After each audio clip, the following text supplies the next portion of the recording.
chef d'établissement privé de formation en santé, COSEPS, a tenu son assemblée générale ordinaire les 11 et 12 novembre 2023 à l'hôtel chez Salim au Lac Rose. Cette importante rencontre a permis d'évaluer les examens de certification 2022, le plan stratégique du COSEPS 2022-2025 et surtout de mettre en place une stratégie de riposte médiatique face à cette campagne de calomnie dont nos écoles sont victimes. C'est d'ailleurs la raison pour laquelle nous avons convoqué ce point de presse. En effet, depuis plus d'1 an, quelques 2 ou 3 écoles passent tout leur temps à discréditer les autres écoles de formation, à manipuler la presse et à créer le doute dans l'esprit des parents et des étudiants. Ces écoles sont même allées jusqu'à dire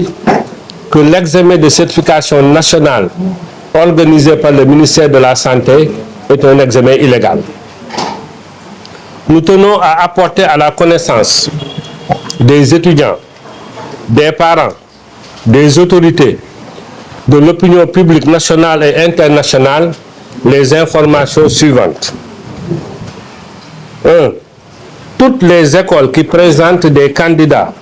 au diplôme d'État sont légales et reconnues par le ministère de la Santé et de la formation professionnelle. Le seul diplôme actuellement reconnu au Sénégal dans le domaine de la santé est celui des diplômes d'État d'infirmier, de sage-femme d'État et d'assistant infirmier d'État. 3. L'examen de certification nationale organisé par le ministère de la Santé est légal conformément à l'article 21 du décret 2018-850 du 30 mai 2018. 4. L'habilitation institutionnelle du ministère de l'Enseignement supérieur et l'accréditation des programmes ne doivent pas être une source d'anarchie pédagogique. Ça veut dire permettre à chaque école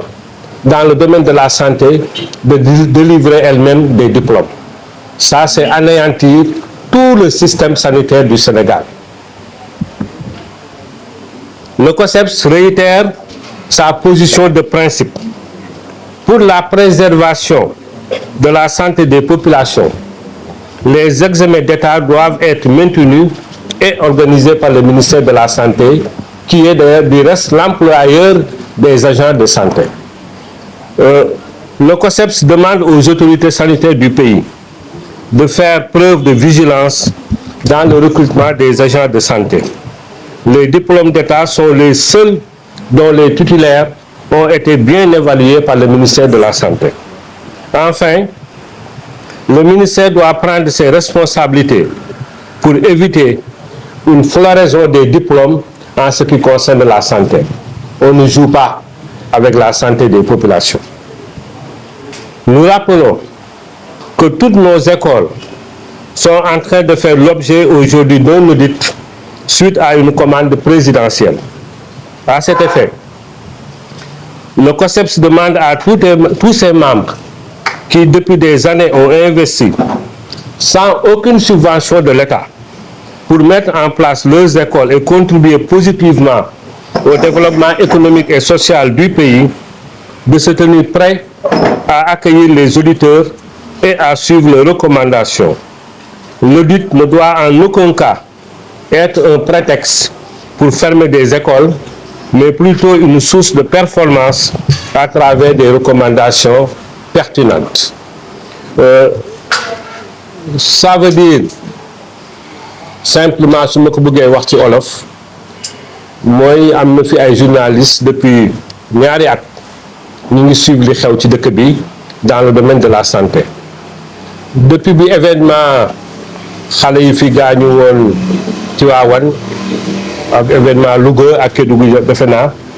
les écoles de santé dañ leen pointé du doigt wax ni formation bi ñuy def moo baaxul moo def lii moo def lee ba président de la République demandé pour ñu auditer école yi mu am ñu ci profité commencé critiquer école yi naan école de santé yi waratuñu jàngale ministère de la santé waratu organiser diplôme d'état bi le diplôme est illégal loolu li ñu ci mën a wax mooy un diplôme organisé par un ministère de la santé qui pendant l'examen sort des arrêtés fait appel au gouverneur ñëpp participer si man dama yaakaar ni ku taxaw ni examen boobu dafa illégal normalement état bi daf la war a porter plainte. Il s'y ajoute que COSEPS mooy collectif des chefs d'établissement en santé ñoom li ñu mus a wax mooy que tey jii Sénégal gi ñu nekk nii pour le moment et je prends à témoin les journalistes yéen ku ciy dem hôpital tey jii bu nga tombé ci agent bu baax bu mën liggéeyam mu faj la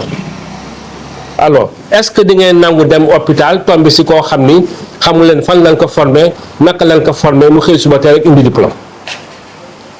loolu war na tax tey jii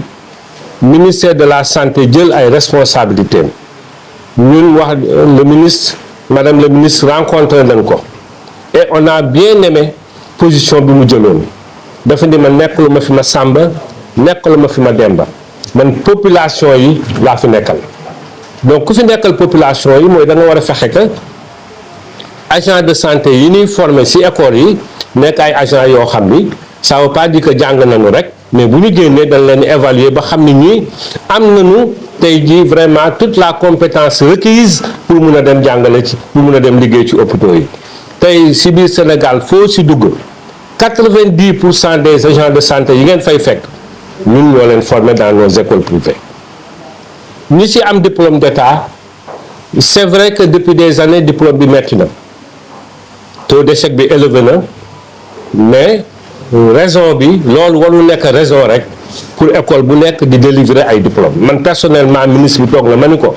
bés boo leen nangoo loolu di ngeen xëy suba teel gis ku yor diplôme am sol blouse am te mësul toog ci bangu école et ça ce serait la catastrophe ñun li ñuy ñaan mooy que le diplôme d'état pour le moment c'est le seul diplôme reconnu au Sénégal il faut pas que ñu accepter école privée laa yor ñu ñëpp école privée lañ yor mais li ñu arrangé woon ñun mooy jàngale rek joxe diplôme mu dem mais au-delà d'être des acteurs de la santé mais nous sommes aussi des citoyens sénégalais waruñu seetaat système sanitaire bi am au Sénégal ñu yàq ko bërki démb rek xas nañu école yi ni formation bi baaxul tey ñu bëgg a nangu encore école yi di délivrer ñoom ñëpp ay diplôme je pense que loolu ku am xel dëgg waru ko nangu moo tax COSEPS ni nañu fexe ba le diplôme d'état en attendant ñuy am leneen parce que yeneen dëkk yi am na lu fa am na dëkk yoo xam ne boo jàngee ba pare l'ordre des infirmiers wala l'ordre des sages-femmes ñoom ñoo lay évaluer ba pare soog la jox accréditation pour nga mën commencer liggéey ñun amaguñu loolu pour le moment diplôme d'état la ñu am et heureusement que même la fonction publique ne reconnaît au Sénégal que les diplômes d'état alors qu'est-ce qui a amené coow li yëpp parce que à partir de 2013 l'État du Sénégal dafa bëggoon ay bacheliers orienter leen dans le privé mu am ñoo xam ni pour ñu dem am ay étudiants il fallait ñu dugg enseignement supérieur mais malgré li ñu nekkoon enseignement supérieur dañu continuer di organiser les diplômes d'État et on ne sait pas réellement qu'est-ce qui s'est passé parce que avec l'ancien ministre Cheikh Oumar Anne de l'enseignement supérieur mais ba 2022 génn nañu ay communiqué pour wax ni que en matière de santé les diplômes d'État organisés par le ministère de la santé et le ministère de la formation professionnelle ñoo valables donc pour ne pas guddal bàyyi leen ngeen répondre poser question yi dañ leen di wax ni que actuellement nii ñu ngi auditer école yëpp loolu nous sommes en phase avec ça